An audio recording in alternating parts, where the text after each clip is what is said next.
maintenant, Seigneur.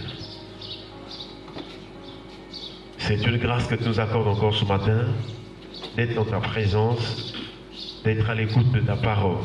Et nous croyons que ta parole restaure l'âme. Merci Seigneur. Gloire à ton nom Jésus. Au nom de Jésus, Amen. Amen. Amen. Voilà, nous sommes en train de continuer des sous-thèmes et des sous-thèmes par rapport à ce que nous avons écouté dimanche passé. Et nous avons retenu que le texte et le thème de base c'est « Fais-moi trouver grâce à tes yeux ».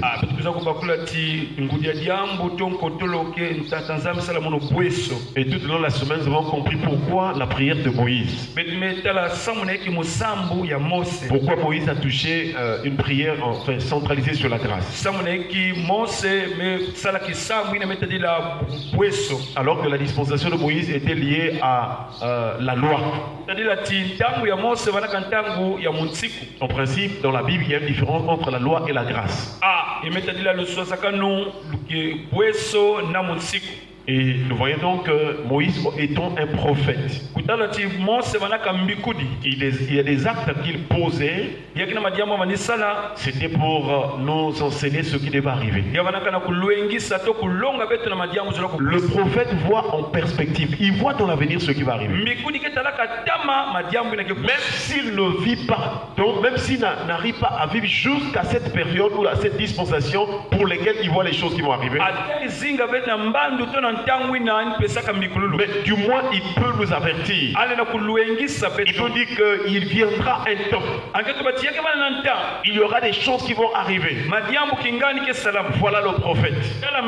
Donc dans la prière de Moïse, on demandait au Seigneur de lui faire trouver grâce aux yeux de l'Éternel. Dieu nous a conduit à comprendre que Moïse voulait être agréable à Dieu aussi. Trouver grâce à Dieu, c'est trouver la bienveillance de Dieu. C'est lui être agréable. Or, ce qui est important pour l'Éternel, c'est de faire en sorte que nous lui soyons agréables. Et c'est pourquoi nous sommes de voir pas à pas un certain nombre d'éléments qui nous emmènent à devenir agréables à l'Éternel. Est-ce qu'on peut acclamer le Seigneur? Ça doit être une préoccupation de priorité pour nos chers frères. Jésus t'a sauvé. Mais il faut se poser la question, est-ce que je suis agréable? Dieu nous fait grâce. Il nous a sauvés par grâce parce qu'aucun de nous, personne de nous ne pouvait se sauver par lui-même. Nous étions en danger. Nous étions sur le chemin de la perdition. Lui, il est venu nous sauver parce qu'il voyait l'issue, la mauvaise issue de notre vie. Il est venu avant que nous puissions partir en perdition. Il est venu nous sauver. Mais maintenant que nous sommes sauvés, il nous donne une ligne de conduite. Il nous montre comment nous devons marcher avec lui. Chers frères et sœurs, c'est là où nous voyons que la grâce nous enseigne aussi au renoncement. Tu ne peux pas dire que tu vis dans la grâce de Dieu tout en vivant volontairement dans le péché. Malheureusement, beaucoup de chrétiens aujourd'hui vivent volontairement dans le péché. Mais pendant que tu écoutes la parole de vérité, il y a un choix à faire. Dieu a dit à Moïse, je mets devant toi la vie et la mort, la bénédiction et la malédiction. Choisis la vie pour aimer l'Éternel ton Dieu, pour obéir à sa voix, pour t'attacher à lui, car de cela dépend ta vie et la progression de tes jours. Il faut faire le choix de la vie. Et là où il y a la vie, il y a la lumière. Là où il y a la lumière, nécessairement, il y a la sanctification de la sainteté. Tu ne peux pas dire que tu es un véritable enfant de Dieu. Tu es attaché au Seigneur. Tu le sers de tout ton cœur, alors que tu vis volontairement dans le péché. Chers frères et sœurs, nous avons vu comment ce que Paul, dans son épître aux Romains, il a insisté sur la différence entre ceux qui s'affectionnent à la chair à ceux qui s'affectionnent à l'esprit. Voilà pourquoi, chers frères et sœurs, ce matin encore, nous voulons vous poser cette question: comment devenir agréable à l'Éternel? Puisque Moïse a fait cette prière, et nous avons vu comment devenir agréable à l'Éternel. Il y a au moins 2 points. La première des choses, c'est d'offrir ton corps comme un sacrifice. Et nous avons déjà détaillé cette partie-là pour montrer que lorsque nous offrons nos corps comme un sacrifice, ça veut dire tout simplement nous devons nous donner à Dieu. Nous étions morts, mais il nous a sauvés, nous devons vivre pour Dieu.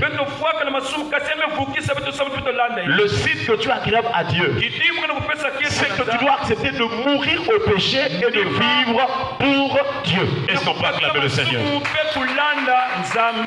Chers frères et sœurs, la deuxième des choses qui montre que nous sommes devenus agréables à Dieu,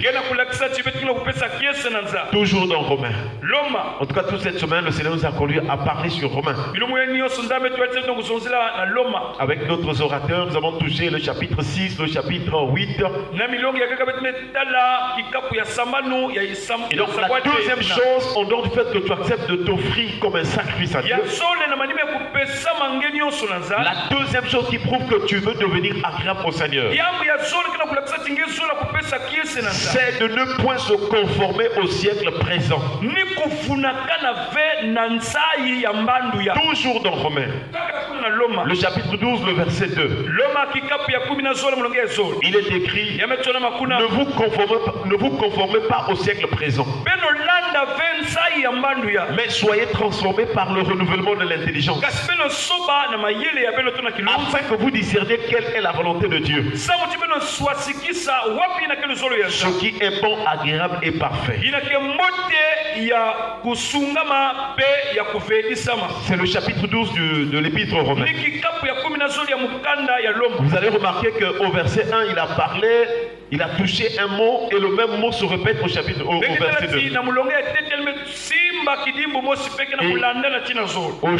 Au verset 1, il a dit: je vous exhorte donc, frères, par les compassions de Dieu, à offrir vos corps comme un sacrifice vivant, saint et agréable à Dieu.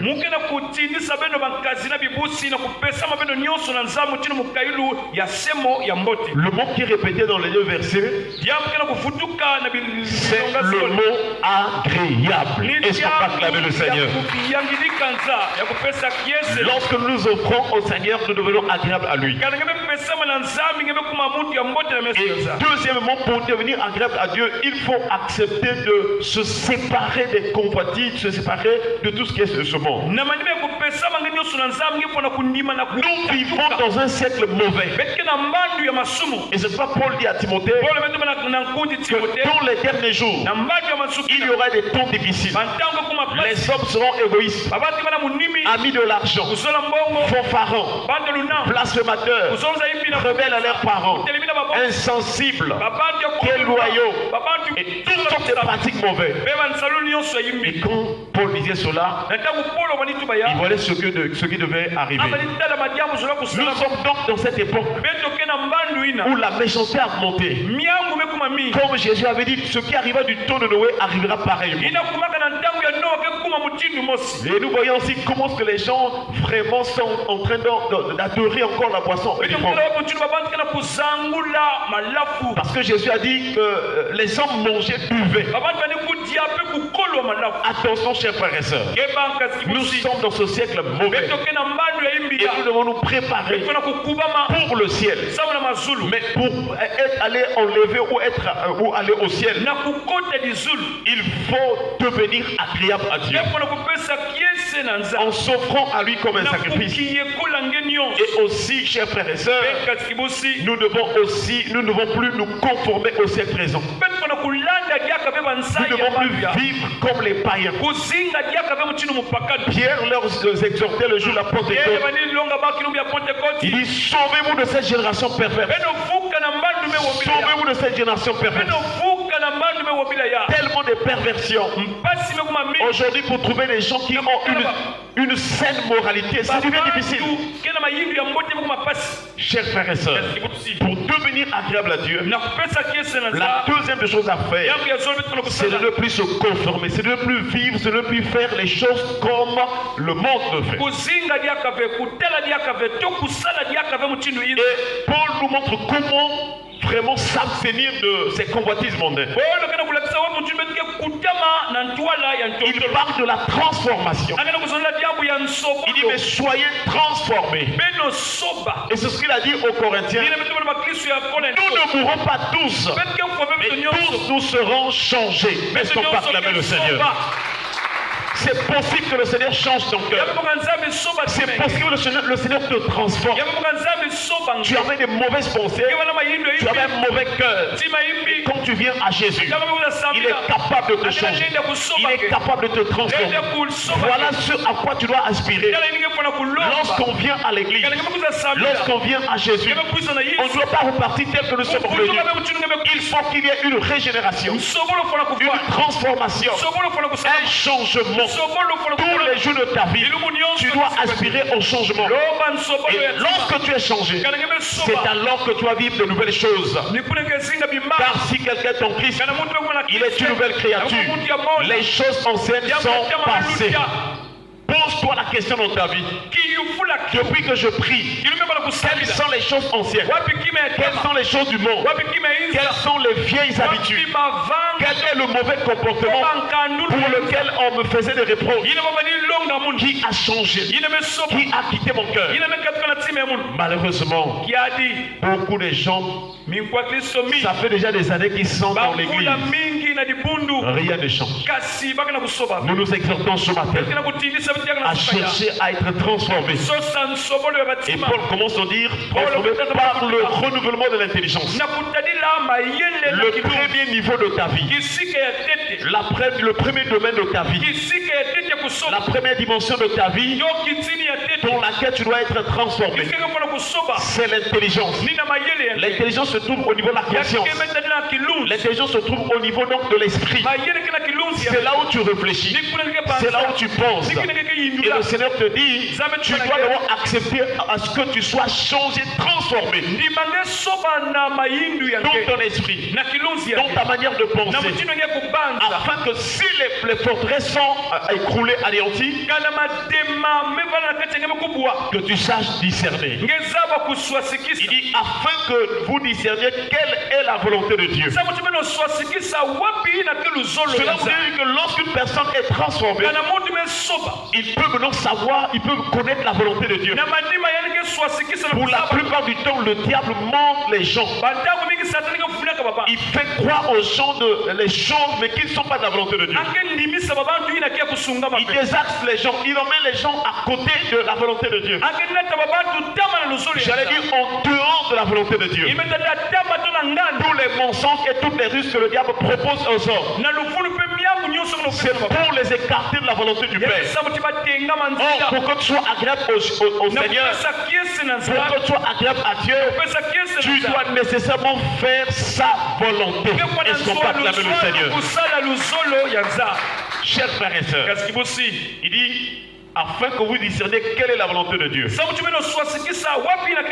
les jours de notre vie, nous devons prier le Seigneur qui nous apprenne à faire sa volonté. Avant que Jésus n'aille à la croix, il a prié. Il dit Père, toutefois non pas ce que je veux, mais ce que toi tu veux. Ce qui intéresse Dieu, ce qui touche le cœur de Dieu, c'est de faire sa volonté. Nous aussi devons prier le Seigneur afin que nous fassions la volonté de Dieu. Et il dit, vous discernez quelle est la volonté de Dieu. Ce qui est bon. La deuxième des choses, au lieu du fait que tu fais la volonté de Dieu, il faut chercher à faire ce qui est bon devant le Seigneur. Soyez bons les uns envers les autres. Ne faites pas le mal. Ne faites pas ce qui est mauvais. Ne pratiquez pas le mal. Faites ce qui est bon. Faites ce qui est bien. Apportez ce qui est mieux et bien pour les autres. Ce qui est bon, agréable et parfait. Et nous croyons que c'est par Jésus-Christ que nous pouvons tendre vers la perfection. Pour devenir agréable à Dieu, nous ne devons plus nous conformer au siècle présent. Nous ne devons plus manger comme le monde mange. Nous ne devons plus nous habiller comme le monde s'habille. Nous ne devons plus penser comme le monde pense. Le monde est un système diabolique. Il y a des dimensions de définition du monde. Le monde peut signifier la création. Le monde peut signifier l'ensemble des hommes. Mais le monde aussi, c'est un système. Un système que le diable a placé. Il a mené vers les hommes. Et dans ce système-là, il y a une manière de vivre en rébellion contre Dieu. Il y a une manière de se conduire dans l'impureté, dans l'impudicité, dans la débauche. Voilà pourquoi la Bible, qui est la parole de Dieu, nous enseigne à nous abstenir de ces choses. Paul a dit aux Corinthiens, fuyez l'impudicité. Alors que le diable envoie les hommes dans la débauche, la fornication, l'adultère. Aujourd'hui, beaucoup de gens n'arrivent pas à se retenir devant le sexe. Des jeunes filles de moins de 20 ans, ils sont en train de jouer avec le sexe. Chers frères et sœurs, je vous assure, c'est la perversion. Des gens qui viennent prier, mais qui sont vraiment dans le péché. Mais les gens ignorent que les temps sont finis. Si Jésus revient aujourd'hui, si tu te trouves dans cette condition-là, tu ne pourras pas être enlevé. Ceux qui s'affectionnent aux choses à chair ne sauraient plaire à Dieu. Mais partout dans le monde, les gens louent le Seigneur. Tout en vivant selon la chair, ils louent le Seigneur. Ils invoquent le nom du Seigneur. Avec le péché, avec la chair, c'est une erreur grave. Parce que Dieu ne peut pas accepter cette louange-là. Le psalmiste a dit dans Psaume 33, il dit juste réjouissez-vous. Juste réjouissez-vous. La louange sied aux hommes droits. L'adoration et la louange que le Seigneur agrée, c'est celle qui vient de ceux qui marchent dans la droiture et dans la sanctification. Ne pensez pas que quand tu cries à Dieu, forcément que Dieu va écouter. Dieu tient compte de l'état de ton cœur. Parce qu'il ne peut recevoir que l'offrande qui vient d'un cœur pur. Chers frères et sœurs, nous devons d'abord purifier nos cœurs avant de nous approcher de lui.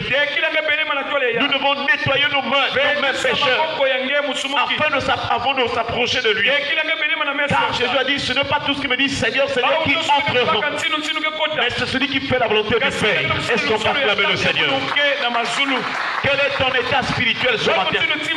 Toi qui pries depuis des années dans l'église, toi qui fréquentes une église, quel est ton état spirituel? Quel est l'état de ton cœur? Est-ce que tu es rassuré qu'à l'intérieur de ton cœur, tu es pur à ses yeux?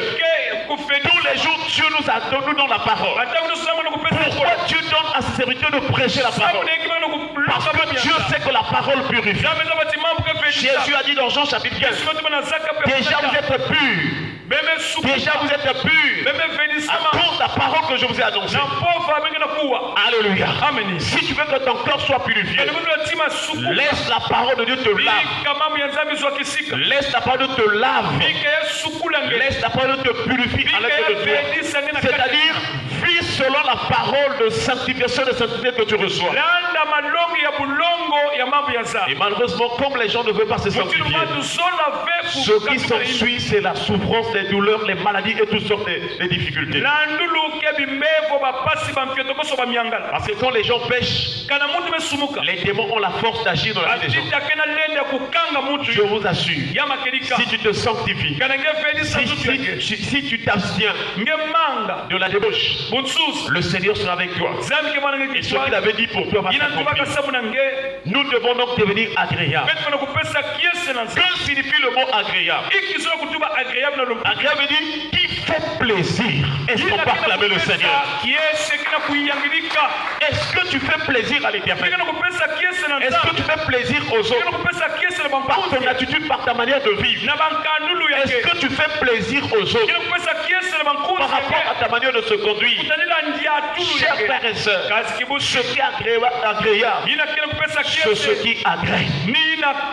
Voilà pourquoi quand Jésus était né, la Bible déclare que l'ange est allé voir les bergers. Il leur a annoncé la parole. Il dit ne craignez point. Chers frères et sœurs, lorsque tu rencontres le Seigneur, même si tu avais la peur, si tu crois en lui, il va te délivrer de la frayeur, il va te délivrer de la peur, et il te fera voir vraiment sa gloire. Et l'ange a dit ne craignez point, car je vous annonce une bonne nouvelle.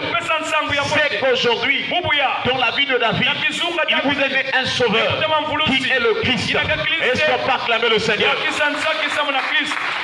Et la Bible déclare toujours dans Luc. Luc chapitre 2, le verset 14. La Bible déclare, alors les anges, la multitude de l'armée céleste joignit à l'ange. Après la bonne nouvelle que l'ange avait annoncée, les autres anges sont venus autour de lui. Depuis que tu pries, est-ce que tu as déjà vu un ange? Il y a même des chrétiens qui n'ont jamais du tout de vision sur les choses. Comment est-ce que tu es en communion avec Dieu, tu ne vois rien? Non, il y a un problème. Le péché aveugle. Le péché t'empêche d'écouter la voix de Dieu. Sanctifie-toi et tu verras la gloire de Dieu. Sanctifie-toi et tu verras les choses spirituelles. Sanctifie-toi et tu verras la voie à suivre. Une multitude des anges se joignit à l'ange. Ils ont commencé à chanter un cantique. Et je crois que c'est un meilleur cantique pour nous les chrétiens aussi. Parce que c'est un cantique qui est venu parce que Jésus était né et Jésus est venu pour nous sauver. Les anges ont commencé à chanter. Ils ont dit gloire à Dieu dans les lieux très hauts. Et paix sur la terre aux hommes qu'il agrée. Qu'est-ce qu'on peut acclamer le Seigneur?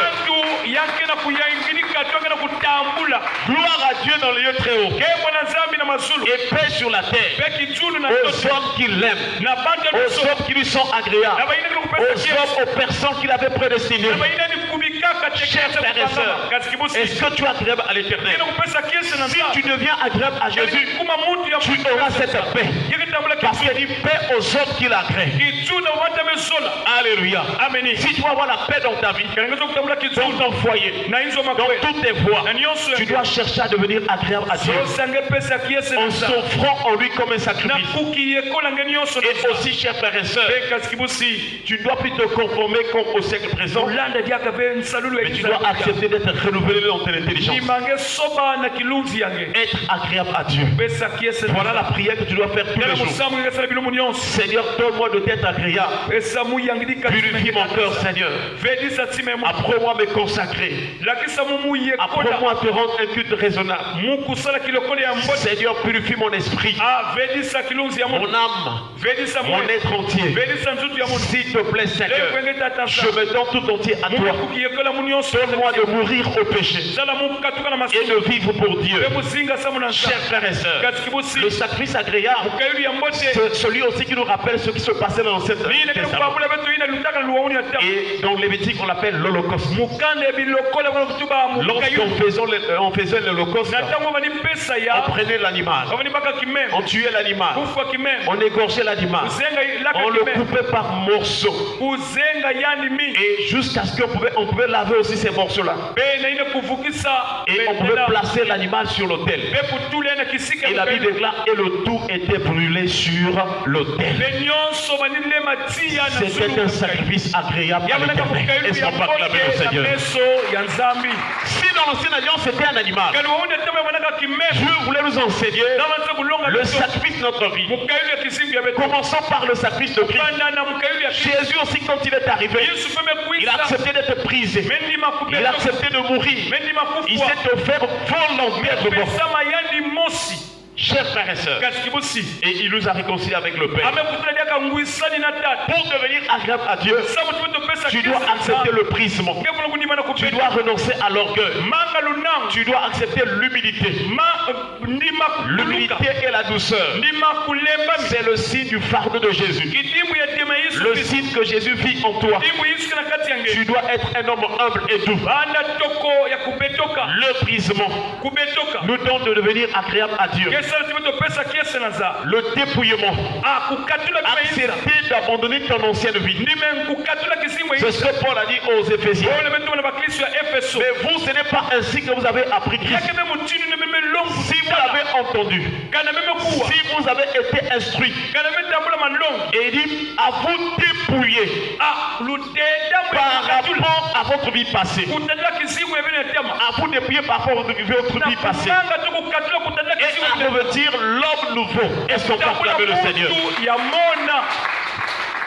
Et cet homme nouveau est créé selon la justice, la sainteté, que produit la vérité. Le but de la vérité, la parole, c'est de nous emmener ou produire en nous la sainteté. Voilà pourquoi si réellement la parole de Dieu que tu écoutes, la parole de vérité dans ton cœur, ce qui s'ensuit c'est la sanctification. Mais si tu ne te sanctifies pas, alors tu n'as pas encore laissé la parole trouver une assise dans ton cœur. Et la troisième chose encore, il faut mourir. Mourir dans le péché. Mourir selon le péché. C'est-à-dire ne plus être sensible au péché. La tentation va venir, mais tu ne dois plus donner ton cœur pour pécher. Mourir au péché, vivre pour Dieu. Et la dernière chose pour l'Holocauste, c'est que le tout était brûlé sur l'autel. C'est l'image de ce que Jean-Baptiste va rappeler. Moi, je vous baptise d'eau afin de vous emmener à la repentance. Mais celui qui vient après moi, il vous baptisera du Saint-Esprit et de feu. Est-ce qu'on passe la main le Seigneur? Chers frères et sœurs, pour devenir agréable à Dieu, il faut accepter que le corps de péché soit consumé par le feu du Saint-Esprit. Tellement que tu dois être un homme, une femme de prière. Tellement que tu dois être une femme consacrée à la prière. Le feu du Saint-Esprit va consumer les désirs de la chair. Chers frères et sœurs, les temps sont finis. Les temps sont finis. Les temps sont finis. Jésus nous a sauvés par grâce. Mais il nous enseigne comment se préparer pour être assuré d'être enlevé s'il viendrait aujourd'hui. Est-ce que tu es prêt? Est-ce que tu es prêt? Est-ce que tu es prêt? Le Seigneur te dit, sanctifie-toi. Sanctifie-toi. Sois saint dans toute ta conduite. Dans tes pensées, dans tes paroles, dans tes actions. Cherche à te sanctifier. Cherche à plaire au Seigneur. Paul a dit, si je plaisais encore des hommes, je ne serai pas serviteur de Christ. Que Dieu nous donne de devenir agréable à lui. Il nous donne d'être un sacrifice vivant, saint et agréable à lui. Qui nous donne la force de ne plus se conformer à ce qui est présent. Qui nous donne le dégoût des plaisirs de ce monde. Qui nous donne de nous séparer des plaisirs de ce monde. Car les temps sont finis. Nous devons porter les regards sur la rémunération. Porter les regards sur l'œuvre de la croix. Que Dieu nous donne à voir comme Moïse. Moïse qui avait refusé les privilèges de l'Égypte. Il avait refusé cela parce qu'il considérait l'opprobre de Christ plus riche que les trésors de l'Égypte. Que Dieu nous aide à comprendre ces choses et aussi à les vivre. Personne n'était dans la prière. Gloire